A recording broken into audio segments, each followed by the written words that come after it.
PSC ഡയറിയിലേക്ക് എല്ലാവർക്കും സ്വാഗതം.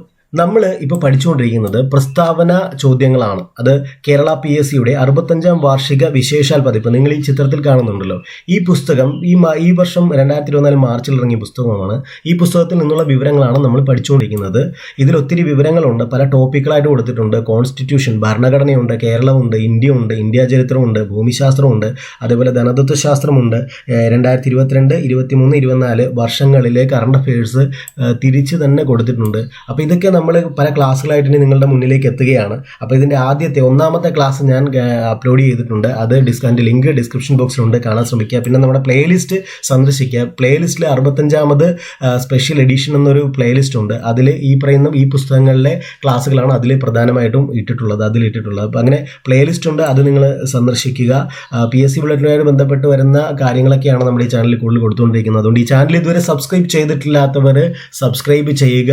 തുടർന്ന് അപ്ലോഡ് ചെയ്യുന്ന വീഡിയോകൾ ലഭിക്കാൻ ബെല്ലൈക്കൺ എനേബിൾ ചെയ്യുക. പിന്നെ ഞാനിവിടെ ചുമ്മാ ഒരു ക്വസ്റ്റ്യൻസ് ഇങ്ങനെ ഇട്ട് വിടുകയല്ല. ഇതിൻ്റെ പരീക്ഷ, ഓരോ വീഡിയോയുടെയും പരീക്ഷ നമ്മൾ ടെലഗ്രാമിലും വാട്സപ്പിലുമായിട്ടൊക്കെ നടത്തുന്നുണ്ട്. അതുകൊണ്ട് അതിൻ്റെ ടെലഗ്രാമിൻ്റെ ലിങ്ക് ഡിസ്ക്രിപ്ഷൻ ബോക്സിൽ കൊടുത്തിട്ടുണ്ട്. അതുകൂടി കാണാൻ ശ്രമിക്കുക. അപ്പോൾ നമ്മൾ ഇന്നലെ 9 ക്വസ്റ്റ്യൻ ആണ് പഠിച്ചത്. ഇന്ന് നമ്മൾ അതുപോലെ ഒരു പ്രധാനപ്പെട്ട കാര്യം, ഞാനിത് ഡെയിലി ക്ലാസ് ഇടാനാണ് ഉദ്ദേശിക്കുന്നത്. ഡെയിലി രാവിലെയും വൈകിട്ടുമായിട്ട് ക്ലാസ് വരും. രാവിലെ ഒരു 5 മണിക്കും വൈകിട്ടൊരു 7 മണിക്കോ 8 മണിക്കോ ആയിട്ടാണ് അത് ഫിക്സ് ചെയ്തിട്ടുള്ള. 7 മണിയോ 8 മണിയോ എന്തായാലും ക്ലാസ് ഉണ്ടാവും. അപ്പോൾ ഒരു ടൈം വെച്ചിട്ട് ഇടാനാണ് പ്ലാൻ ചെയ്യുന്നത്. നിങ്ങൾ കൃത്യമായിട്ടത് ഫോളോ അപ്പ് ചെയ്യുക. ഈ പുസ്തകത്തിലെ വിവരങ്ങളായിരിക്കും, ഉറപ്പാണ്. നമ്മുടെ PSCയുടെ ചരിത്രം പരിശോധിച്ചാൽ ഓരോ പ്രധാനപ്പെട്ട പരീക്ഷകൾ LDC, LGS പോലെ പരീക്ഷകൾ 2021 ശേഷം വരുമ്പോഴും അതിനോടനുബന്ധിച്ചിട്ട് ഇവരോരോ സ്പെഷ്യൽ എഡിഷൻസ് ഒക്കെ ഇറക്കാറുണ്ട്. ഞാൻ മിക്കവാറും മേടിച്ച് വായിക്കാറുണ്ട്. പുസ്തകങ്ങളെല്ലാം എൻ്റെ കയ്യിലുണ്ട്. അതുകൊണ്ട് വായിച്ചപ്പോൾ എനിക്ക് മനസ്സിലായത്, തുടർന്ന് വരുന്ന ഈ പുസ്തകം ഇറക്കിയതിന് ശേഷം വരുന്ന പരീക്ഷകളിൽ പ്രസ്തുത പുസ്തകത്തിൽ നിന്നുള്ള ചോദ്യം ധാരാളം ഉൾപ്പെടാറുണ്ട്. പ്രത്യേകിച്ച് കറണ്ട് അഫയേഴ്സും മറ്റു കാര്യങ്ങളൊക്കെ ഉൾപ്പെടാറുണ്ട്. പിന്നെ പ്രധാനപ്പെട്ട ഐക്യകേരളം പോലുള്ള ടോപ്പിക്കുകളിൽ നിന്നൊക്കെ വരാറുണ്ട്. അതുകൊണ്ട് ഈ പുസ്തകത്തിൽ നിന്ന് നമുക്ക് അങ്ങനെ പ്രതീക്ഷിക്കാം. അതിൻ്റെ പ്രധാനപ്പെട്ട ടോപ്പിക്കുകളെല്ലാം നമ്മൾ കവർ ചെയ്യും. അപ്പോൾ നമ്മൾ അടുത്ത ഒരു 10-ാമത്തെ ചോദ്യമുണ്ട്. ആ 10-ാമത്തെ ചോദ്യത്തിലേക്ക് നമുക്ക് കടക്കാം. 10-ാമത്തെ ചോദ്യം പഠിക്കുന്നതിന് മുമ്പായിട്ട് അക്കിത്തം അവാർഡ് കൊടുത്തിട്ടുണ്ട്. നമ്മൾ കഴിഞ്ഞ ദിവസം ബഷീർ അവാർഡ് കൊടുത്തിരുന്നു. നിങ്ങൾ ഓർക്കുന്നുണ്ടോ? ബഷീർ അവാർഡ് അവസാനമായി കിട്ടിയത് ആർക്കെന്ന് ഞാൻ പറഞ്ഞിരുന്നു. അവിടെ കൊടുത്തിട്ടുള്ള 2022 M മുകുന്ദനാണ്. അതിന് 2021 K സച്ചിദാനന്ദൻ, 2020 MK സാനു. അത് ഓർക്കാൻ വേണ്ടി അല്ലെ, ലാസ്റ്റ് വന്നത് M മുകുന്ദൻ. M-ലാണ് തുടങ്ങുന്നത്. അതിന് തൊട്ട് താഴേക്ക് 2 M-നിടയ്ക്ക് ഒരു K വരുന്നുണ്ടെന്നൊക്കെ പറഞ്ഞ് ആ വീഡിയോ നിങ്ങൾ കാണുക, പെട്ടെന്ന് അങ്ങനെ പഠിക്കാൻ പറ്റും. അപ്പോൾ 10-ാമത്തെ ചോദ്യമാണ്, താഴെ കൊടുത്തിരിക്കുന്ന പ്രസ്താവനകൾ കാണുക. ഇങ്ങനെ വെറുതെ സമയം വായിക്കേണ്ട. ഈ പ്രസ്താവനകൾ കാണുക എന്ന് പറഞ്ഞാൽ എന്താണ് പറഞ്ഞിരിക്കുന്നത് എന്ന് ഇവിടെ പറയുന്നു. താഴെ കൊടുത്തിരിക്കുന്നവയിൽ ശരി കണ്ടെത്തുക എന്നുള്ളതാണ് അവർ പറയുന്നത്. ശരിയായിട്ടുള്ളത് കണ്ടെത്തുക എന്നാണ് അവർ പറയുന്നത്. അപ്പോൾ താഴെ കൊടുത്തിരിക്കുന്ന പ്രസ്താവന 2 പ്രസ്താവനയുണ്ട്. ഇതിൽ ഏതാണ് ശരി എന്നാണ് കണ്ടുപിടിക്കുന്നത്. പ്രസ്താവന 1, 1934 വടകരയിൽ വെച്ചാണ് കൗമുദി എന്ന പെൺകുട്ടി തൻ്റെ ആഭരണങ്ങൾ ഗാന്ധിജിക്ക് നൽകിയത്, അല്ലേ? അപ്പം നമുക്കറിയാം, ഗാന്ധിജി വന്ന വർഷങ്ങൾ നമ്മളൊരു ഫോൺ നമ്പറിലൂടെ പഠിച്ചിട്ടുണ്ട്. ഏതൊക്കെയാണ്? 20, 25, 27, 34, 37 എന്നൊരു ഫോൺ നമ്പർ പോലെ നമ്മൾ പഠിച്ചിട്ടുണ്ടായിരുന്നു, അല്ലേ? ഏതൊക്കെയാണ് നമുക്ക്? 20, 25 ഞാൻ ടൈപ്പ് ചെയ്ത് സമയം കളയണ്ടല്ലോ എന്ന് വിചാരിച്ചിട്ടാണ്. 20, 25, അതേപോലെ 27, 34, 37. ഇതൊരു നമ്മൾ ഫോൺ നമ്പർ കാണാതെ പഠിക്കുന്നവർക്ക് ഈ ഒരു നമ്പർ പഠിക്കാൻ പ്രയാസമില്ല, അല്ലെ? ഇത് ഗാന്ധിജി 5 തവണ വന്നിട്ടുണ്ട്. 5 തവണ വർഷങ്ങളാണ്. 1920, 1925, 1927, 1934, 1937. 20, 25, 27, 34, 37 എന്ന് ഓർത്തിരിക്കുക. അപ്പോൾ അങ്ങനെ 34 വന്നിട്ടുണ്ട്. അപ്പോൾ ഈ ഇയർ കറക്റ്റാണ്. ഗാന്ധിജി, അല്ലെ, 1934 വടകരയിൽ വെച്ചാണ് കൗമുദി എന്ന പെൺകുട്ടി തൻ്റെ ആഭരണങ്ങൾ ഗാന്ധിജിക്ക് നൽകിയത്. നമുക്കറിയാവുന്ന പോയിന്റാണ്. ശരിയായിട്ടുള്ള പോയിന്റാണ്. കൗമുദി ടീച്ചറൊക്കെ നമുക്കറിയാം. പ്രസ്താവന 2, ഗാന്ധിജി സന്ദർശനത്തിലൂടെ പ്രസിദ്ധമായ വായനശാലയാണ് കോഴിക്കോട്ടെ സന്മാർഗ ദർശിനി വായനശാല. ഗാന്ധിജി എന്ന് പറയുന്ന ഒരു PSCയുടെ പ്രധാനപ്പെട്ട ടോപ്പിക്കാണ്. ഗാന്ധിജിയും സ്വാതന്ത്ര്യ സമരവും. അതുകൊണ്ട് ഗാന്ധിജിയെ ഒന്ന് വായിച്ചിട്ട് പോകും. ഒരു ക്വസ്റ്റ്യൻ ഉറപ്പാണ് ഗാന്ധിജി, കേട്ടോ. അപ്പോൾ സന്മാർഗ ദർശിനി വായനശാല, ഇത് 2 പ്രസ്താവനകളും കറക്റ്റാണ്. അതായത് 1934 വടകരയിൽ വെച്ചാണ് കൗമുദി എന്ന പെൺകുട്ടി തൻ്റെ ആഭരണങ്ങൾ ഗാന്ധിജിക്ക് നൽകിയത്. ആ പ്രസ്താവന ശരിയാണ്. പ്രസ്താവന 2 പറയുന്നത് ഗാന്ധിജിയുടെ സന്ദർശനത്തിലൂടെ പ്രസിദ്ധമായ വായനശാലയാണ് കോഴിക്കോട്ടെ സന്മാർഗദർശിനി വായനശാല. കോഴിക്കോടാണ്, കേട്ടോ. കോഴിക്കോട്ടെ ഈ 2 പ്രസ്താവനകളും ശരിയാണ്. അതുകൊണ്ട് ഇതിൻ്റെ ശരിയുത്തരം എന്ന് പറയുന്നത് C ആണ്. 2 പ്രസ്താവനകളും ശരിയാണ്. അപ്പോൾ നമുക്ക് അടുത്ത ഒരു ചോദ്യത്തിലേക്ക് കിടക്കാം. പട്ടിക ഒന്നും പട്ടിക രണ്ടും ചേരുംപടി ചേർക്കുക എന്നുള്ളതാണ്. ഒന്നാമത്തെ പട്ടികയിൽ കൊടുത്തിരിക്കുന്നത് കേരള ലിങ്കൺ, കേരള ക്രൂഷ്ചേവ്, ഇതൊക്കെ വിളിപ്പേരുകളാണ്. കേരള കിസിഞ്ചർ, അതേപോലെ കേരള മദൻ മോഹൻ മാളവ്യ. അപ്പോൾ ഇത്രയും പേരുകൾ ആർക്കൊക്കെയാണ് ചേരുന്നതാണ്. അവരുടെ യഥാർത്ഥ പേരുകൾ കൊടുത്തിട്ടുണ്ട്. MN ഗോവിന്ദൻ നായർ, പണ്ഡിറ്റ് കറുപ്പൻ, മന്നത്ത് പത്മനാഭൻ, ബേബി ജോൺ. ഇത് ക്രമം തെറ്റിച്ചാണ് കൊടുത്തിരിക്കുന്നത് പട്ടിക 2. പട്ടിക 1 മാച്ച് ചെയ്ത് വേണം നമ്മൾ എഴുതാൻ. ഇപ്പം നമ്മൾ ഈ ഒന്നാമത്തെ കേരള ലിങ്കൺ അതറിയാൻ പറ്റുമായിരിക്കും. ആരാന്നറിയാം, പണ്ഡിറ്റ് കറുപ്പനാണെന്ന് നമുക്കറിയാം, നമ്മൾ പഠിച്ചിട്ടുണ്ട്. അതേപോലെ ബാക്കി ഇപ്പോൾ കേരള ക്രൂഷ്ചേവ് അറിയില്ല, അതേപോലെ കേരള കിസിഞ്ചർ അറിയില്ല എന്നിരിക്കട്ടെ. പക്ഷേ കേരള മദൻ മോഹൻ മാളവ്യ മിക്കവാറും ആൾക്കാർക്ക് അറിയാൻ പറ്റും. അതാരാണ്? കേരള മദൻ മോഹൻ മാളവ്യ എന്ന് പറയുന്നത് മന്നത്ത് പത്മനാഭനാണ്. അപ്പോൾ 2 എണ്ണം നമുക്ക് കിട്ടിയെന്നിരിക്കട്ടെ. അങ്ങനെയാണെങ്കിൽ നമുക്ക് ഇതിലേക്ക് എങ്ങനെ പോകാൻ പറ്റും? ഒന്നാമത്തത് കേരള ലിങ്കൺ അല്ലെ? ഒന്നാമത് കേരള ലിങ്കനാണ്. ഇത് കേരള ലിങ്കൺ എന്ന് പറയുന്ന 1, അത് വരുന്നത് പണ്ഡിറ്റ് കറുപ്പൻ. 1B വരണം. 1B ഉള്ളത് ഏതാ? ഇത് 1A ആണ്, 1C ആണ്, 1D 1B. കണ്ട, ഇപ്പൊ തന്നെ കിട്ടി ആൻസർ അല്ലെ? 1B. ബാക്കി ഒന്ന് ഓടിച്ചു നോക്കിയാൽ മതി. 1B Kerala Lincoln, Pandit Karuppan. ഇനി മറ്റേ നമ്മൾ 4ാമത്തെ പറഞ്ഞു നോക്കാം. കേരള മദൻ മോഹൻ മാളവ്യ. 4 എന്ന് പറയുന്നത് മന്നത്ത് പത്മനാഭനാണ്. അത് C. 4C വരണം. അതിവിടെ 4C വന്നിട്ടുണ്ട്. വന്നിട്ടുണ്ട്. അപ്പോൾ ഇനി അടുത്ത് നോക്കുക. കേരള ക്രൂഷ്ചേവ്. ഇനിയിപ്പോൾ നമുക്ക് അറിയാൻ പാടില്ലാത്തതാണെങ്കിൽ അതിൽ നമ്മൾ കണക്ട് ചെയ്ത് പിടിക്കും. അപ്പോൾ കേരള ക്രൂഷ്ചേവ് നിങ്ങൾ എങ്ങനെയാണ് ഈ ക്വസ്റ്റ്യൻ അപ്രോച്ച് ചെയ്യേണ്ടതെന്നാണ് പറഞ്ഞു തരുന്നത് കേട്ടോ. കേരള ക്രൂഷ്ചേവ് എന്ന് പറയുന്നത് A ആണ്. അതായത് MN ഗോവിന്ദൻ നായരാണ്. നിങ്ങൾക്ക് ഞാൻ പറഞ്ഞു, നിങ്ങൾ ഈ ക്ലാസ് പഠിക്കാതിരിക്കുമ്പോൾ നോട്ട്ബുക്ക് കയ്യിൽ വെക്കണം, ആ നോട്ട്ബുക്കിൽ എഴുതി വെക്കണം. അറിയാൻ പാടില്ലെങ്കിൽ എഴുതി വെക്കുക. കേരള ക്രൂഷ്ചേവ് എന്ന് പറയുന്നത് MN ഗോവിന്ദൻ നായരാണ്. അതേപോലെ കേരള കിസിഞ്ചർ എന്ന് പറയുന്നത് ബേബി ജോൺ ആണ്. ഇത് നിങ്ങൾ കേട്ടിട്ടുണ്ടാവും, കേരള കിസിഞ്ചർ, ബേബി ജോൺ. അപ്പോൾ ഒന്നുകൂടെ പറയാം. 1 കേരള ലിങ്കൺ, പണ്ഡിറ്റ് കറുപ്പൻ. പിന്നെ കേരള ക്രൂഷ്ചേവ് എന്ന് പറയുന്നത് MN ഗോവിന്ദൻ നായർ. അതേപോലെ കേരള കിസിഞ്ചർ എന്ന് പറയുന്നത് ബേബി ജോണ്. അതേപോലെ കേരള മദൻ മോഹൻ മാളവ്യ എന്ന് പറയുന്നത് നമ്മുടെ മന്നത്ത് പത്മനാഭൻ. അപ്പോൾ ഇനി നമുക്ക് അടുത്തൊരു ക്വസ്റ്റ്യനിലേക്ക് നമുക്ക് പോവാം.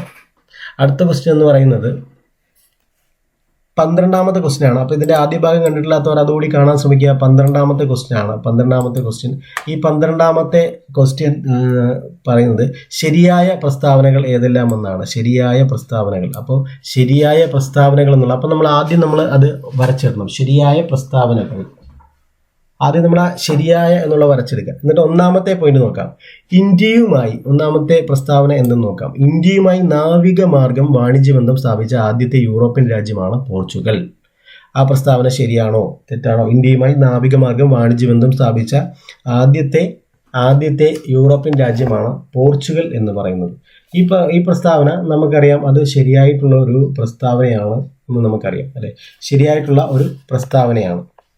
അടുത്തത് ഇന്ത്യയുമായി കച്ചവട ബന്ധം സ്ഥാപിച്ച ആദ്യത്തെ കത്തോലിക്ക മതക്കാരാണ് പോർച്ചുഗീസ്. അത് ചിലർക്കറിയായിരിക്കും, ചിലർക്കറിയാൻ പാടില്ലായിരിക്കും. അപ്പോൾ അത് കൺഫ്യൂഷൻ ആണെങ്കിൽ അവിടെ നിൽക്കട്ടെ എന്ന് വിചാരിക്കും.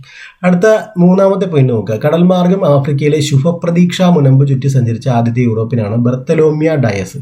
അത് കറക്റ്റാണ്, നമുക്ക് അറിയാവുന്നൊരു പോയിന്റ്, പൂർണ്ണ ബോധ്യമുള്ളതാണ്. അപ്പോൾ അതും ശരിയാണ്. അപ്പോൾ 1, 3 നമുക്ക് ശരിയാണെന്ന് വിചാരിക്കുക, 2 അറിയത്തില്ല. ഇനി 4ാമത്തെ പോയിന്റ് കൂടി നോക്കുക. കേരള ചരിത്രത്തിൽ ലന്തക്കാർ എന്നറിയപ്പെടുന്നത് പോർച്ചുഗീസുകാരാണെന്നാണ്. അത് തെറ്റാണെന്ന് നമുക്കറിയാം. കാരണം പോർച്ചുഗീസുകാർ പറങ്കികൾ എന്നാണ് അറിയപ്പെടുന്നത്. ലന്തക്കാർ ഡച്ചുകാരാണ് ലന്തക്കാരെന്നറിയപ്പെടുന്നത് അല്ലേ? അപ്പോൾ അത് തെറ്റാണെന്നറിയാം. ഇപ്പോൾ ഇവിടെ ചോദിച്ചിരിക്കുന്നത് എന്താണ്? ശരിയായ പ്രസ്താവനകൾ ഏതെല്ലാമെന്നാണ്. അപ്പോൾ 4 തെറ്റാണെന്ന് നമുക്ക് പൂർണ്ണ ബോധ്യമുണ്ട്. അപ്പോൾ ബാക്കി ഇനിയിപ്പോൾ ഉള്ളത് ഇന്ത്യയുമായി കച്ചവടം സ്ഥാപിച്ച ആദ്യം കത്തോലിക്ക മതം. അതിൽ ചിലപ്പോൾ നമുക്ക് അതറിയാൻ പാടില്ലാത്തവർ അവിടെ തപ്പിത്തടഞ്ഞ് കിടന്നൊക്കെ ഇനി പ്രൊട്ടസ്റ്റന്റ് ജനതയാണോ കത്തോലിക്കരാണോ എന്നുള്ളത്. അതുകൊണ്ട് ഈ ഒരു യൂറോപ്യൻ ആധിപത്യത്തിൽ പോർച്ചുഗീസുകാരും ഡച്ചുകാരും മിക്കവാറും ചോദിക്കാറുണ്ട്. അതുകൊണ്ട് കൃത്യമായി പഠിച്ചിട്ട് വേണം പോകാൻ വേണ്ടിയിട്ട്. ഇവിടെ ശരിക്കും പറഞ്ഞാൽ ഇതിന് ശരിയായ പ്രസ്താവനകൾ ഏതെല്ലാം എന്നാണ്. അത് 1, 2, 3 ശരിയായിട്ടുള്ള പ്രസ്താവനയാണ്. 1, 2, 3 ശരിയായിട്ടുള്ള പ്രസ്താവന. ഇതിൻ്റെ ഉത്തരം എന്ന് പറയുന്നത് B ആണ്. 1, 2, 3 ശരിയായിട്ടുള്ള പ്രസ്താവനകൾ തന്നെയാണ്. അടുത്ത ഒരു ചോദ്യം നമുക്ക് നോക്കാം. 13ാമത്തെ ചോദ്യമാണ്. 13ാമത്തെ ചോദ്യം ശരിയായ പ്രസ്താവന. നമ്മൾ കഴിഞ്ഞ ക്ലാസ്സിലെ മലബാർ സമ്മേളനങ്ങളെ കുറിച്ച് പറഞ്ഞു അല്ലെ. മലബാർ സമ്മേളനങ്ങൾ, രാഷ്ട്രീയ സമ്മേളനങ്ങൾ, അതേപോലെ കേരള പ്രദേശ് കോൺഗ്രസ് കമ്മിറ്റിയുടെ രാഷ്ട്രീയ സമ്മേളനങ്ങൾ ഉണ്ടായിട്ടുണ്ട്. മലബാർ സമ്മേളനം 5 നമ്മൾ എങ്ങനെ പഠിക്കണമെന്നും പഠിച്ചു കഴിഞ്ഞ ആഴ്ച അല്ലേ. ഇത് കേരള പ്രദേശ് കോൺഗ്രസ് കമ്മിറ്റിയുടെ രാഷ്ട്രീയ സമ്മേളനങ്ങളാണ്. കോൺഗ്രസ് കമ്മിറ്റിയുടെ രാഷ്ട്രീയ സമ്മേളനം ഇതും വളരെ ഇമ്പോർട്ടൻ്റ് ആണ്. ഇതിലെ ശരിയായ പ്രസ്താവനകൾ, അപ്പം നമ്മൾ ആദ്യമേ അത് തന്നെ എന്താണ് ചെയ്യേണ്ടതെന്നുള്ളത് നമ്മൾ വട്ടം വരച്ചിട്ടേക്ക്. ശരിയായ പ്രസ്താവനകളാണ്. ഒന്നാമത്തെ പ്രസ്താവന 1921 ഒറ്റപ്പാലം കോൺഗ്രസ് സമ്മേളനത്തിൽ അധ്യക്ഷത വഹിച്ചത് ടി പ്രകാശം ആയിരുന്നു. ഇത് നമുക്കറിയാം, ശരിയായിട്ടുള്ള പോയിന്റ് തന്നെയാണ്. 1921 തന്നെയാണ്, ഒറ്റപ്പാലത്ത് തന്നെയാണ് അല്ലെ. 1921 ഒറ്റപ്പാലം കോൺഗ്രസ് സമ്മേളനത്തിൽ അധ്യക്ഷത വഹിച്ചത് ടി പ്രകാശം ആയിരുന്നു. ഇത് ശരിയാണ്, നമുക്ക് ബോധ്യമുണ്ട്. കിറ്റ് ഇന്ത്യ, രണ്ടാമത്തെ പോയിന്റ്, കിറ്റ് ഇന്ത്യ സമരകാലത്ത് സ്വതന്ത്ര ഭാരതം എന്ന പത്രം പ്രസിദ്ധപ്പെടുത്തിയത് കോഴിക്കോട് നിന്നായിരുന്നു. കോഴിക്കോട് നിന്നായിരുന്നു. അടുത്തൊരു പോയിന്റ്, ഇത് ശരിയാണോ തെറ്റാണോ നോക്കണം. അടുത്തൊരു പോയിന്റ്, മലബാറിലെ ഉപ്പ് സത്യാഗ്രഹത്തിന്റെ സ്മാരകം പയ്യന്നൂരിലെ ഉളിയത്ത് കടവാണ്. ഇത് നമുക്ക് കൃത്യമായിട്ട് അറിയാവുന്നതാണ്, ശരിയായിട്ടുള്ള പോയിന്റാണ്. മലബാറിലെ ഉപ്പ് സത്യാഗ്രഹത്തിന്റെ സ്മാരകം പയ്യന്നൂരിലെ ഉളിയത്ത് കടവാണ്. നാലാമത്തെ പോയിന്റ്, കേരളത്തിലെ ഉപ്പ് സത്യാഗ്രഹത്തിന്റെ പ്രധാന വേദി പയ്യന്നൂരായിരുന്നു എന്നാണ്. പയ്യന്നൂർ അല്ലെ, അതിവിടെ പറയുന്നുണ്ട് പയ്യന്നൂർ അല്ലെ. സ്മാരകം ഉളിയത്ത് കടവാണെന്ന് പറയുന്നുണ്ട്, പയ്യന്നൂരാണെന്ന് പറയുന്നുണ്ട്. അത് തന്നെയാണ് പയ്യന്നൂർ. കേരളത്തിലെ ഉപ്പ് സത്യാഗ്രഹത്തിന്റെ പ്രധാന വേദി പയ്യന്നൂരാണ് പ്രധാന വേദി. ഇത് ശരിക്കും പറഞ്ഞാൽ ഈ 4 സ്റ്റേറ്റ്മെന്റുകളും ശരിയാണ്. 4 സ്റ്റേറ്റ്മെന്റുകളും. അപ്പോൾ അതുകൊണ്ട് ഓപ്ഷൻ എ ആണ് ആൻസർ ആയിട്ട് വരുന്നത്. ഒന്നുകൂടെ നോക്കുക, ശരിയായ പ്രസ്താവനകൾ ഇതിപ്പോൾ തന്നെ പഠിച്ചു പോവുക. 1921 ഒറ്റപ്പാലം കോൺഗ്രസ് സമ്മേളനത്തിൽ അധ്യക്ഷത വഹിച്ചത് ടി പ്രകാശമാണ്. കിറ്റ് ഇന്ത്യ സമരകാലത്ത്, ഇത് ആണ് നമ്മൾ കൺഫ്യൂഷൻ ആയിട്ട് അല്ലെ നിങ്ങൾക്ക് സ്കിപ്പ് ചെയ്യാൻ സാധ്യത ഉണ്ടായിരുന്നത്. പക്ഷെ ഞാൻ പറയുന്നു അത് ശരിയായിട്ട് തന്നെ, അത് ശരിയായിട്ടുള്ള തന്നെ പ്രസ്താവനയാണ്. അപ്പം അങ്ങനെ ഓർത്തിരിക്കണം. ഞാൻ ശരിക്കും നമ്മളൊരു പരീക്ഷാ ഹാളിൽ ഒരു ക്വസ്റ്റ്യൻ എങ്ങനെയാണോ നമ്മൾ അപ്രോച്ച് ചെയ്യുന്നത് അതേ രീതിയിലാണ് പറഞ്ഞു തരുന്നത് കേട്ടോ. അത് കാരണം ആ ഒരു മൈൻഡ് സെറ്റിൽ തന്നെയാണ് പറഞ്ഞു തരുന്നത്. നമ്മൾ അതുകൊണ്ട് അതേ രീതിയിൽ ഫോളോ അപ്പ് ചെയ്ത് പോവുക. വെറുതെ ഒരു സ്റ്റേറ്റ്മെൻറ്റ് ക്വസ്റ്റ്യൻ വായിച്ച് അതിൻ്റെ ശരി ഏത് ഉത്തരവ് ഏതെന്ന് പറഞ്ഞു പോവുകയല്ല. എങ്ങനെയാണ് ഇതിലേക്ക് എത്തേണ്ടതെന്നുള്ള എലിമിനേഷൻ ടെക്നിക്കും കൂടെ പറഞ്ഞിട്ടാണ് ക്ലാസ് എടുത്ത് പോകുന്നത്. അപ്പോൾ രണ്ടാമത്തെ പോയിന്റ്, കിറ്റ് ഇന്ത്യ സമരകാലത്ത് സ്വതന്ത്ര ഭാരതം എന്ന പത്രം പ്രസിദ്ധപ്പെടുത്തിയത് കോഴിക്കോട് നിന്നുമാണ്. ശരിയായിട്ടുള്ള പ്രസ്താവനയാണ്. മലബാറിലെ ഉപ്പ് സത്യാഗ്രഹത്തിന്റെ സ്മാരകം പയ്യന്നൂരിലെ ഉളിയത്ത് കടവിലാണ്. ശരിയാണ്. കേരളത്തിലെ ഉപ്പ് സത്യാഗ്രഹത്തിന്റെ പ്രധാന വേദി പയ്യന്നൂർ ആയിരുന്നു. അതും ശരിയാണ്. അപ്പോൾ ഇനി അടുത്ത ഒരു പോയിന്റിലേക്ക് നമുക്ക് പോകാം. 14ാമത്തെ ചോദ്യമാണ്. പട്ടിക 1ഉം 2 പട്ടിക കൊടുത്തിട്ടുണ്ട്, അത് മാച്ച് ചെയ്യണം. അതാണ് അതിനകത്ത് പറയുന്നത്. അപ്പോൾ ഒന്നാമത്തെ പട്ടികയിൽ കൊടുത്തിട്ടുള്ള ഒന്നാമത്തെ പോയിന്റ് എന്ന് പറയുന്നത് കടയ്ക്കൽ സമരമാണ്. കടയ്ക്കൽ സമരം, കുറിച്യർലേള, കയ്യൂർ സമരം, പുന്നപ്ര വയലാർ സമരം. ഇത് കൊല്ലം, കാസർഗോഡ്, ആലപ്പുഴ, വയനാട് സ്ഥലങ്ങളും കൊടുത്തിട്ടുണ്ട്. ഓരോ സമരവും അത് നടന്ന സ്ഥലങ്ങളെ തമ്മിലുമാണ് ബന്ധിപ്പിക്കേണ്ടത്. നമുക്ക് കടയ്ക്കൽ സമരം നമുക്കറിയാം. ഇത് നിങ്ങൾ പഠിക്കുമ്പോൾ ശ്രദ്ധിക്കേണ്ട, ഈ കേരളത്തിലെ ഇങ്ങനെ രാഷ്ട്രീയ മുന്നേറ്റങ്ങളൊക്കെ ഉണ്ട്. അപ്പോൾ ഈ സമരങ്ങളൊക്കെ പഠിക്കുമ്പോൾ അതിൻ്റെ വർഷം, അതേപോലെ അത് നടന്ന സ്ഥലം, ഇത് കൃത്യമായിട്ട് ഓർക്കുക. കാരണം ചിലപ്പോൾ വർഷങ്ങൾ വെച്ചിട്ടായിരിക്കും മാച്ച് ദ ഫോളോവിങ് എന്നും പറഞ്ഞ് ചോദിക്കുന്നത്, പട്ടിക ചേരുമ്പടി ചേർക്കാൻ ചോദിക്കുന്നത്. അപ്പോൾ അതുകൊണ്ട് വർഷവും പ്രധാനപ്പെട്ടതാണ്, സ്ഥലവും പ്രധാനപ്പെട്ടതാണ്, അതുമായിട്ട് ബന്ധപ്പെട്ട ആൾക്കാരും, ഒരു സമര നായകന്മാരുണ്ടാവില്ല, അവരും പ്രധാനപ്പെട്ടതാണ്. അവരെയും തെറ്റിച്ചു കൊടുക്കാൻ സാധ്യതയുണ്ട്. അപ്പോൾ നോക്കുക, കടയ്ക്കൽ സമരം, കടയ്ക്കൽ കൊല്ലം ജില്ലയാണെന്ന് നമുക്കറിയാം. കടയ്ക്കൽ ഫ്രാങ്കോ അല്ലെ, നമ്മൾ കേട്ടിട്ടുണ്ട്. കടയ്ക്കൽ ഫ്രാങ്കോ കൊല്ലമാണ്. അപ്പോൾ 1 എന്ന് പറയുന്ന എ ആണ്. 1 എ വരുന്ന ഒരു ഓപ്ഷൻ ഇതാണ്, ഒരു ഓപ്ഷൻ ഇതാണ്, ഒരു ഓപ്ഷൻ ഇതാണ്. 1 എ കടയ്ക്കൽ സമരം, കടയ്ക്കൽ കൊല്ലമാണ്. കടയ്ക്കൽ കൊല്ലം അല്ലെ, കടയ്ക്കൽ കൊല്ലം. അപ്പോൾ 1 എ ആണ് വരുന്നത്. അടുത്ത കുറിച്യർ കലാപം നമുക്കറിയാം. കുറിച്യർ അത് വയനാട്ടിലാണ് അല്ലെ. വയനാട്ടിൽ അത് 2 ഡി വരണം. 2 ഡി വരുന്ന ഈ ഓപ്ഷനേ ഉള്ളൂ. അപ്പോൾ തന്നെ നമുക്ക് ആൻസറിലേക്ക് എത്താൻ പറ്റുന്നുണ്ടല്ലേ ഇവിടുന്ന് തന്നെ. ഇനി മൂന്നാമത് നോക്കുക, കയ്യൂർ സമരം. കയ്യൂർ സമരം എവിടെയാണ് നടന്നിട്ടുള്ളത്? കയ്യൂർ കാസർഗോഡാണ്. കാസർഗോഡ് 3 ബി ആണ്. അടുത്തത് 4 പുന്നപ്ര വയലാർ സമരം നടന്നിട്ടുള്ളത് ആലപ്പുഴയിലാണ്. 4 സി. അപ്പോൾ ഓപ്ഷൻ എന്ന് പറയുന്നത് എ ആണ്. 14 എ ആണ്. അപ്പോൾ ഇത്രയും സമരങ്ങൾ ഇത് നിങ്ങൾ കൃത്യമായിട്ട് ഓർത്തിരിക്കുക. ബുക്കുണ്ടെങ്കിൽ നോട്ട് ചെയ്ത് വയ്ക്കുക. അടുത്ത ഒരു ചോദ്യത്തിലേക്ക് പോവുകയാണ്. അതിനു മുമ്പായിട്ട് നമ്മളിവിടെ അപ്ലോഡ് ചെയ്യുന്ന എല്ലാ വീഡിയോയുടെയും പരീക്ഷ നമ്മുടെ ടെലഗ്രാം ചാനലും വാട്സപ്പിലുമായിട്ട് നടക്കുന്നുണ്ട്. അതിൽ ജോയിൻ ചെയ്യാൻ നിങ്ങൾ കൊടുത്തിട്ടുള്ള ഡിസ്ക്രിപ്ഷൻ ബോക്സിൽ ലിങ്ക് വഴി ജോയിൻ ചെയ്യുക. അടുത്ത 15ാമത്തെ ചോദ്യം നമുക്ക് നോക്കാം. താഴെ കൊടുത്തിരിക്കുന്നവയിൽ തെറ്റായ പ്രസ്താവന ഏതെന്നാണ്. അപ്പോൾ തെറ്റായ പ്രസ്താവന ഏത്? ഒന്നാമത്തേത് കേരള നിയമസഭയിൽ 1957 ആദ്യമായി അംഗമായത്, 1957 വർഷം കറക്റ്റാണ്, 1957 ആദ്യമായി അംഗമായത് ഉമേഷ് റാവു ആണ്. ഉമേഷ് റാവു. അപ്പോൾ കേരളത്തിലെ 1957 മുതലുള്ള ആ ഒരു രാഷ്ട്രീയ ചരിത്രം നമുക്ക് പഠിക്കാനുള്ളതാണ്. അത് നമ്മൾ നോക്കി വെക്കുക. അപ്പോൾ ഉമേഷ് റാവു ആണ്. അടുത്തത് എന്താ പറയുക, അടുത്ത ഓപ്ഷൻ ബി ആയിട്ടുള്ള പ്രസ്താവന ബി ആണ്. പ്രസ്താവന ബി ഒന്നാം കേരള നിയമസഭയിലേക്ക് 126 അംഗങ്ങളാണ് തിരഞ്ഞെടുക്കപ്പെട്ടത് അല്ലെ. അപ്പോൾ ഈ രണ്ട് പ്രസ്താവന നോക്കിയാൽ, ഒന്നാമത്തെ പ്രസ്താവന പറയുന്നത് കേരള നിയമസഭയിൽ 1957 ആദ്യമായി അംഗമായത് ഉമേഷ് റാവു ആണ്. അത് ശരിക്കും ശരിയായിട്ടുള്ള ഒരു പ്രസ്താവന തന്നെയാണ്, ശരിയാണ്. രണ്ടാമത്തേത് ഒന്നാം കേരള നിയമസഭയിലേക്ക് 126 അംഗങ്ങളാണ് തിരഞ്ഞെടുക്കപ്പെട്ടത്, അതും ശരിയാണ്. മൊത്തം അംഗങ്ങൾ 127 പേരായിരുന്നു. അതിൽ 126 അംഗങ്ങൾ തിരഞ്ഞെടുത്തു. ഒരാളെ നോമിനേറ്റ് ചെയ്യുകയാണ് ചെയ്തത്, ഒരു ആംഗ്ലോ ഇന്ത്യൻ പ്രതിനിധിയെ നോമിനേറ്റ് ചെയ്യുകയാണ് ചെയ്തത്. അത് അടുത്ത നമുക്ക് ഈ 15ാമത്തെ പോയിന്റിൽ തന്നിട്ടുള്ള 2 സ്റ്റേറ്റ്മെന്റും ശരിയാണ്. ഇവിടെ ചോദിച്ചിട്ടുള്ളത് തെറ്റേതെന്ന് കണ്ടുപിടിക്കാനാണ്. അപ്പോൾ ഈ 2 സ്റ്റേറ്റ്മെന്റ്, എയും ബിയും സ്റ്റേറ്റ്മെന്റ് ശരിയാണ്, തെറ്റ് കണ്ടുപിടിക്കാനാണ്. അപ്പം നമുക്ക് എന്തായാലും തെറ്റ് സിഒ ഡിഒ ആകാനാണ് സാധ്യത. നമുക്ക് ആ ഒരു നോക്കാം, സിഒ ഡിഒ ആകാനാണ് സാധ്യത. ഓപ്ഷൻ സി പറയുന്നത് നോക്കുക, വില്യം ഹാമിൽട്ടൺ ഡിക്രൂസ് ആണ് പ്രഥമ കേരള നിയമസഭയിൽ ആംഗ്ലോ ഇന്ത്യൻ പ്രതിനിധിയായി നാമനിർദ്ദേശം ചെയ്യപ്പെട്ടതെന്നാണ്. അത് നമുക്കറിയാം, ഞാനിപ്പോൾ പറഞ്ഞല്ലോ, മൊത്തം 120 ആദ്യത്തെ മന്ത്രിസഭയിൽ 127 സീറ്റാണ് ഉണ്ടായിരുന്നത്. അതിൽ 126 തിരഞ്ഞെടുപ്പിലൂടെ കിട്ടി. 126 MLA തിരഞ്ഞെടുപ്പിലൂടെ വന്നു. ഒരാളെ നോമിനേറ്റ് ചെയ്യുകയാണ് ചെയ്തത്. ആ നോമിനേറ്റ് ചെയ്യപ്പെട്ട ആംഗ്ലോ ഇന്ത്യൻ പ്രതിനിധിയുടെ പേരാണ് വില്യം ഹാമിൽട്ടൺ ഡിക്രൂസ്. ഇത് ശരിയായിട്ടുള്ളൊരു പ്രസ്താവനയാണ്. അപ്പോൾ ഉറപ്പായിട്ടും ഡി ആയിരിക്കും തെറ്റ്. അപ്പോൾ ഡി എന്താണെന്ന് നോക്കാം. നീലേശ്വരം മണ്ഡലത്തിൽ നിന്നാണ് ഉമേഷ് റാവു തിരഞ്ഞെടുക്കപ്പെട്ടത്. അത് തന്നെ അല്ല തെറ്റ്, നീലേശ്വരം മണ്ഡലം അല്ല, മഞ്ചേശ്വരം മണ്ഡലത്തിൽ നിന്നാണ് ഉമേഷ് റാവു തിരഞ്ഞെടുക്കപ്പെട്ടത്. അപ്പോൾ ഇവിടുത്തെ ശരി ഉത്തരം എന്ന് പറയുന്നത് ഓപ്ഷൻ ഡി ആണ്. അടുത്ത 16ാമത്തെ ചോദ്യത്തിലേക്ക് നമുക്ക് പോകാം. 16ാമത്തെ ചോദ്യം, പട്ടിക 1ഉം പട്ടിക 2ഉം ചേരുംപടി ചേർക്കുക എന്നുള്ളതാണ്. അപ്പോൾ ചേരുംപടി ചേർക്കുക എന്നുള്ളതാണ് 16ാമത്തേതിൽ വരുന്നത്. 16ാമത്തെ ചേരുംപടി ചേർക്കുക. അപ്പോൾ ഇവിടെ കുറച്ച് പേരുടെ പേരൊക്കെ കൊടുത്തിട്ടുണ്ട്, അല്ലെ സ്ഥലം കൊടുത്തിട്ടുണ്ട് അല്ലെ. ഒറ്റപ്പാലം, അതേപോലെ കോഴിക്കോട്, പയ്യന്നൂർ, വടകര, ബക്കളം എന്നിങ്ങനെ കൊടുത്തിട്ടുണ്ട്. ബക്കളം അവിടെ തന്നെ ജവഹർലാൽ നെഹ്റു, സരോജിനി നായിഡു, സെൻഗുപ്ത, ടി പ്രകാശം. കണ്ട, ടി പ്രകാശം, ഈ മുഹമ്മദ് ഓപ്ഷനിയായിട്ട് കൊടുത്തിട്ടുള്ളത് മുഹമ്മദ് അബ്ദുറഹിമാൻ സാഹിബ്. അപ്പോൾ ഇത്രയാണ്. ഇത് ഞാൻ നേരത്തെ പറഞ്ഞ മലബാർ സമ്മേളനങ്ങൾ നടന്നിട്ടുണ്ട്. അതുപോലെ തന്നെ പ്രധാനപ്പെട്ടാണ് KPCCയുമായി ബന്ധപ്പെട്ടുള്ള കോൺഗ്രസ് സമ്മേളനങ്ങൾ. ഈ കോൺഗ്രസ് സമ്മേളനങ്ങളാണ് ഇവിടെ കൊടുത്തിട്ടുള്ളത്. അതിൽ ഒറ്റപ്പാലത്തെ കോൺഗ്രസ് സമ്മേളനം ആരാണ് അധ്യക്ഷത വഹിച്ചതെന്നുള്ളതാണ്. ഒറ്റപ്പാലം നമ്മൾ അത് പഠിക്കുമ്പോൾ നമുക്ക് അറിയാം. ഒറ്റപ്പാലത്തിൽ നമ്മൾ പഠിക്കുന്ന കാര്യങ്ങൾ നമ്മൾ പണ്ട് തൊട്ടേ പഠിക്കുന്ന കാര്യങ്ങളാണ്. അപ്പോൾ അതുകൊണ്ട് നമുക്കറിയാം, 1 എന്ന് പറയുന്നത് ഒറ്റപ്പാലം എന്ന് പറയുന്ന സമ്മേളനം, അതിന് അധ്യക്ഷത വഹിച്ചത് ടി പ്രകാശമാണ്. ആന്ധ്ര കേസരി എന്നറിയപ്പെടുന്ന ടി പ്രകാശമാണ് ഒറ്റപ്പാലം. അപ്പോൾ 1 എന്ന് പറയുന്നത് ഡി ആണ് ഓപ്ഷനായിട്ട് വരുന്നത്. 1 എന്ന് പറയുന്നത് ഡി ആണ് ഓപ്ഷനായിട്ട് വരുന്നത്. നമുക്ക് നോക്കാം ഡി വരുന്ന ഏതൊക്കെയാണ്. ഡി വരുന്ന ഇതുണ്ട്, ഡി അല്ല, ബി ഓപ്ഷൻ ഡി ആണ്. അതേപോലെ ഡി ഓപ്ഷനും ഡി ആണ്. 1 ഡി വരുന്നത്, ബി ഓപ്ഷനും ഡി ഓപ്ഷനും ഡി ആണ് വരുന്നത്. അപ്പോൾ നമുക്ക് അടുത്തത് നോക്കാം.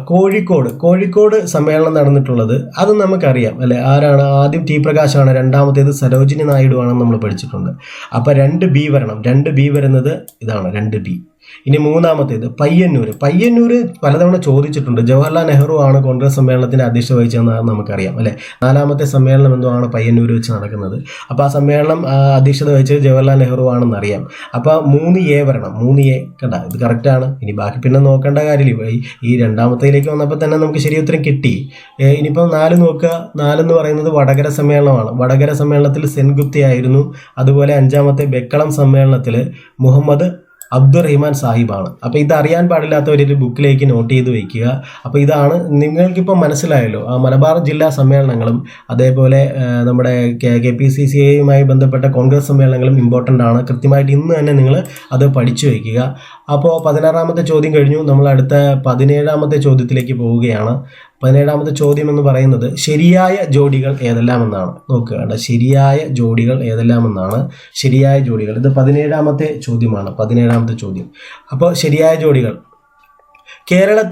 കേരളത്തിൽ ഏറ്റവും കൂടുതൽ കാലം എന്നാണ്. ഏറ്റവും കൂടുതൽ കാലം, അതായത് ടോട്ടൽ ടെനറാണ് എടുക്കുന്നത്. ഏറ്റവും കൂടുതൽ കാലം, ടോട്ടൽ ഡേയ്സ് ആണ് എടുക്കുന്നത്. ഏറ്റവും കൂടുതൽ കാലം കേരള മുഖ്യമന്ത്രിയായത് EK നായനാറാണ്. ഏകദേശം 4000-ലധികം ദിവസം കേരളം ഭരിച്ചിട്ടുണ്ട്. മൊത്തത്തിൽ അദ്ദേഹം വന്ന പല പ്രാവശ്യങ്ങളായിട്ട് മുഖ്യമന്ത്രി ആയിട്ടുണ്ട്. അതെല്ലാം കൂടെ ചേർക്കുമ്പോൾ 4000-ലധികം ദിവസം വന്നിട്ടുണ്ട്. അത് ശരിയായിട്ടുള്ള പ്രസ്താവനയാണ്. അടുത്ത രണ്ടാമത്തേത്, കേരള നിയമസഭയിൽ ഏറ്റവും കൂടുതൽ കാലം പ്രതിപക്ഷ നേതാവായത് VS അച്യുതാനന്ദനാണ്. അതും ശരിയായിട്ടുള്ള ഒരു പ്രസ്താവന തന്നെയാണ്. അതും ശരിയായിട്ടുള്ള ഒരു പ്രസ്താവനയാണ്. അടുത്ത് കേരളത്തിൽ ഏറ്റവും കൂടുതൽ കാലം മന്ത്രിയായിരുന്നത് KM മാണിയാണ്. അതും ശരിയായിട്ടുള്ള പ്രസ്താവനയാണ്. ഏറ്റവും കൂടുതൽ കാലം കേരള നിയമസഭാംഗമായിരുന്നത് ഉമ്മൻചാണ്ടിയാണ്. 50 വർഷത്തെ അതൊക്കെ അദ്ദേഹം നമ്മൾ കണ്ടതാണല്ലേ, കഴിഞ്ഞ 2 വർഷങ്ങൾക്ക് മുമ്പ് അല്ലേ അദ്ദേഹത്തെ അത് ഒരു ചടങ്ങായിട്ടൊക്കെ നടത്തിയില്ലേ, 50 വർഷം പൂർത്തിയാക്കിയിട്ട്. അപ്പോൾ ഏറ്റവും കൂടുതൽ കാലം കേരള നിയമസഭാംഗമായിട്ടാണ് അത്രയും കാലം പൂർത്തിയാക്കിയത് അല്ലെ ഉമ്മൻചാണ്ടി അല്ലെ. അപ്പോൾ ഇതാണ്. അപ്പോൾ ഈ ശരിക്കും പറഞ്ഞാൽ ഇതിൽ A ആണ് ആൻസർ. ഈ 4 പ്രസ്താവനകളും ശരിയാണ്. കേരളത്തിൽ ഏറ്റവും കൂടുതൽ കാലം കേരള മുഖ്യമന്ത്രി EK നായനാറാണ്. ശ്രദ്ധിക്കണം, ഏറ്റവും കൂടുതൽ കാലമെന്നാണ് കേട്ടാ. ഒറ്റത്തവണ ഏറ്റവും കൂടുതൽ ദിവസം ഇരുന്നിട്ടുള്ള റെക്കോർഡ് ഇപ്പോൾ പിണറായി വിജയൻ അല്ലെ മുഖ്യമന്ത്രി അല്ലെ ആയിട്ടിരുന്നിട്ടുള്ള അദ്ദേഹത്തിന്റെ പേരിലാണ്. ഒറ്റത്തവണയല്ല, സോറി, 2 ടേമിലായിട്ട് ഇരുന്നിട്ടുണ്ട്. ഒറ്റത്തവണയും അദ്ദേഹം തന്നെയാണ് കൂടുതൽ, അല്ല 2 ടേമിലായിട്ട് ഇരുന്നിട്ടുണ്ട്. പക്ഷെ ഇവിടെ ഏറ്റവും കൂടുതൽ കാലം 4000-ത്തിലധികം, എനിക്ക് തോന്നുന്നത് 4008 4009 ദിവസങ്ങളാണ്.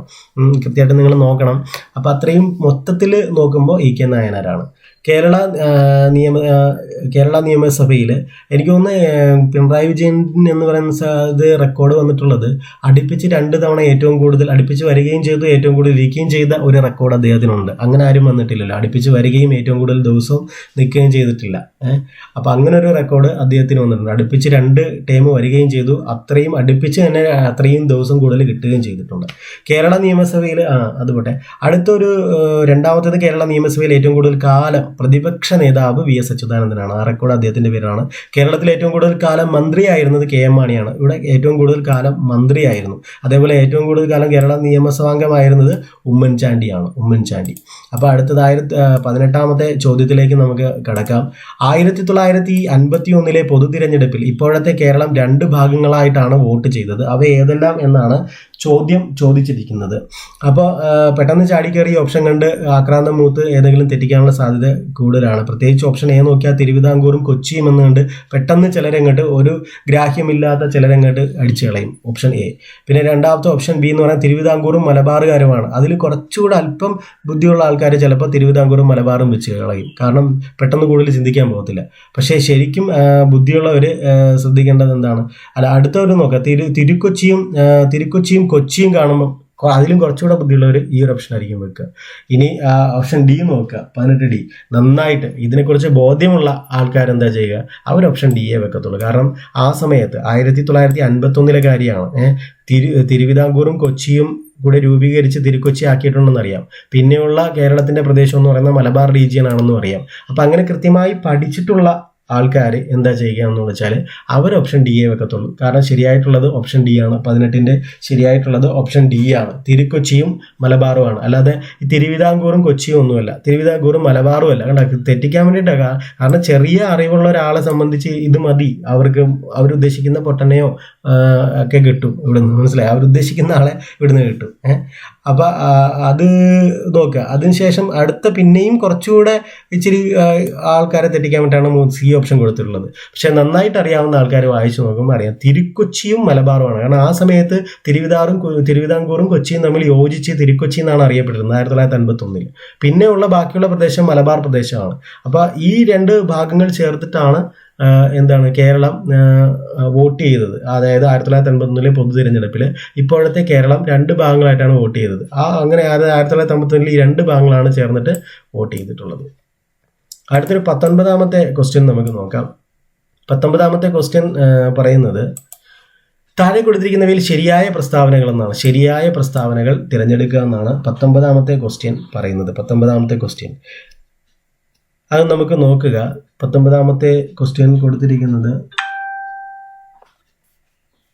ഒന്നാമത്തേത്, പോർച്ചുഗീസുകാർക്കെതിരെ യുദ്ധാഹ്വാനം നടത്തി ഷൈഖ് സൈനുദ്ദീൻ എഴുതിയ ഗ്രന്ഥമാണ് തുഹ്ഫത്തുൽ മുജാഹിദീൻ.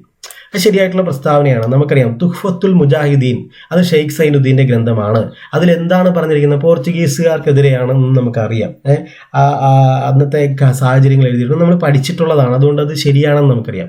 ഇനി രണ്ടാമത്തേതോ, പോർച്ചുഗീസുകാർ കേരളത്തിലെ മുസ്ലിങ്ങളോട് കാണിച്ച ക്രൂരതകളെ കുറിച്ചാണ് ഷെയ്ഖ് സൈനുദ്ദീൻ പ്രതിപാദിച്ചിട്ടുള്ളത്.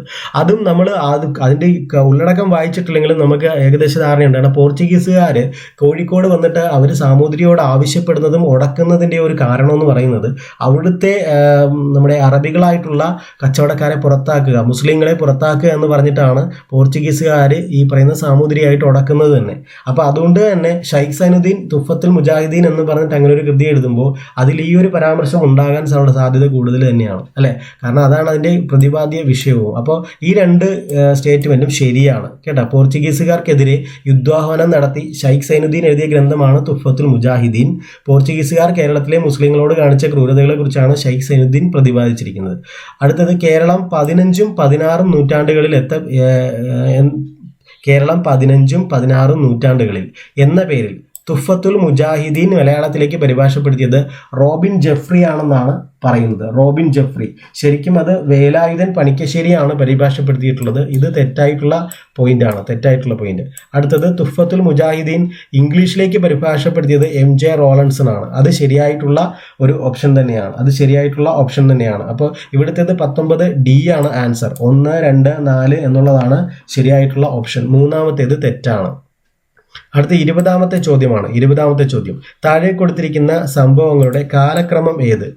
ഞാൻ പറഞ്ഞില്ലേ ഓരോ രാഷ്ട്രീയ സമ്മേളനങ്ങൾ നമ്മുടെ രാഷ്ട്രീയ മുന്നേറ്റങ്ങൾ വർഷം പഠിക്കണം എന്ന് പറഞ്ഞ പോലെ എല്ലാം പ്രധാനപ്പെട്ടാണ് കേരളമായിട്ട് ബന്ധപ്പെട്ട്. ഇത് ഉദയംപേരൂർ സുന്നഹദോസിൻ്റെയൊക്കെ വർഷം അറിയില്ലെങ്കിൽ ഇതൊന്നും ക്രമപ്പെടുത്താൻ പറ്റില്ല. 1599 ഉദയംപേരൂർ സുന്നഹദോസ് എന്ന് അറിയണം അല്ലേ. അതേപോലെ കൂനൻകുരിശ് പ്രതിജ്ഞ 1653 കുളച്ചൽ യുദ്ധം അല്ലേ. കുളച്ചൽ യുദ്ധം 1741 ഓഗസ്റ്റ് 10 അതിൽ നിന്ന് കൊച്ചിയിൽ നിന്ന് പോർച്ചുഗീസുകാരെ ഡച്ചുകാർ പുറത്തേക്ക്. ഇതൊക്കെ വർഷം നമ്മൾ അറിയില്ലെങ്കിൽ ഇതൊന്നും നമുക്ക് ക്രമപ്പെടുത്താൻ പറ്റില്ല. ഇതിന്റെ ഉത്തരം എന്ന് പറയുന്നത് ഇതെല്ലാം ശരിയാണ് എന്നുള്ളത് തന്നെയാണ്.